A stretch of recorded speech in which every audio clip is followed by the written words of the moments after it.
सोचिए, एक ऐसा इंसान जिसके पास इतना पैसा है कि वो 100 जिंदगियां आराम से जी सकता है, वो एक ही मुद्दे को लेकर इतना परेशान क्यों है? चलिए आज इसी बात की तह तक चलते हैं। ये शब्द हैं बिल गेट्स के, और ये कोई मामूली बयान नहीं है। इसके पीछे एक बहुत बड़ी वजह है।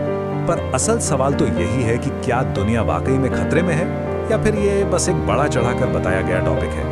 आज हम सिर्फ तथ्यों और आंकड़ों के साथ इसका सच जानेंगे। तो चलिए सबसे पहले इस पड़ताल के पहले हिस्से पर चलते हैं और उन आंकड़ों को देखते हैं जो इस समस्या का असली पैमाना बताते हैं। सबसे पहले एक सीधा सा नंबर देखिए, 51 अरब टन। ये वो ग्रीन हाउस गैसें हैं जो हम इंसान हर साल हवा में छोड़ रहे हैं। और चिंता की बात यह है कि ये नंबर कम नहीं हो रहा, ये लगातार बढ़ रहा है। तो इसका नतीजा क्या होता है? ये गैस से ना एक कंबल की तरह काम करती है, सूरज की गर्मी को यहीं हमारे वायुमंडल में कैद कर लेती है, और इसी वजह से दुनिया का औसत तापमान पहले ही 1.1 डिग्री सेल्सियस तक बढ़ चुका है। और बात सिर्फ इतनी ही नहीं है, ये जो गर्मी बढ़ने की रफ्तार है वो तेज होती जा रही है।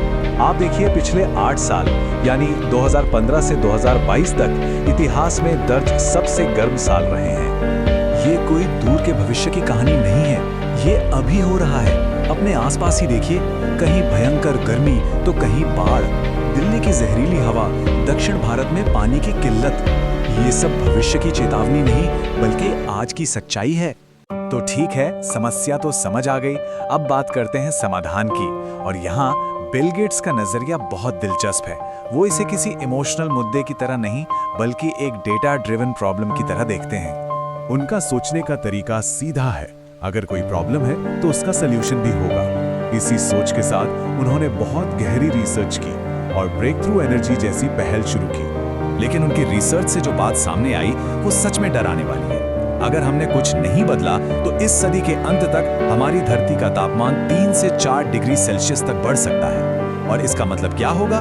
फसलें तबाह, खाने पीने की चीजें महंगी और लाखों लोग बेघर। तो इतनी बड़ी समस्या को सुलझाएं कैसे?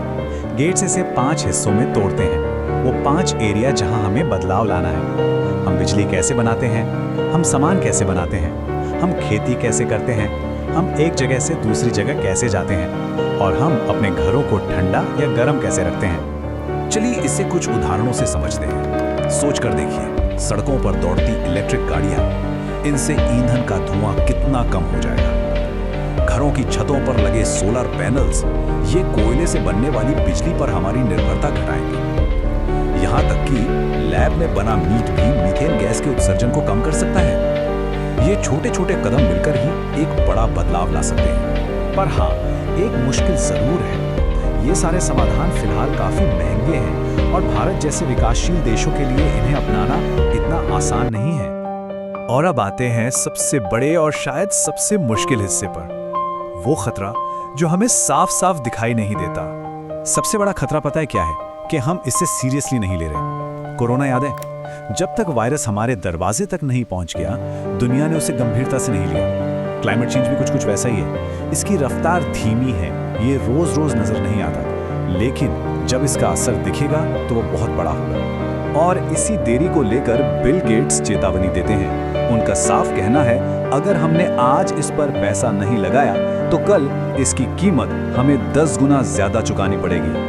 तो चलिए घूम फिरकर उसी सवाल पर आते हैं जिससे हमने ये पूरी बातचीत शुरू की थी। तो क्या दुनिया सच में खतरे में है? जवाब है हाँ, बिल्कुल है। लेकिन एक अच्छी बात यह है कि अभी भी देर नहीं हुई है। बिल गेट्स की ये चेतावनी हमें डराने के लिए नहीं है, ये एक वेकअप कॉल है, एक अलार्म कि अब जागने का वक्त आ गया है। तो अब सवाल ये नहीं है कि बिल गेट्स इस मुद्दे को लेकर इतने सीरियस क्यों हैं।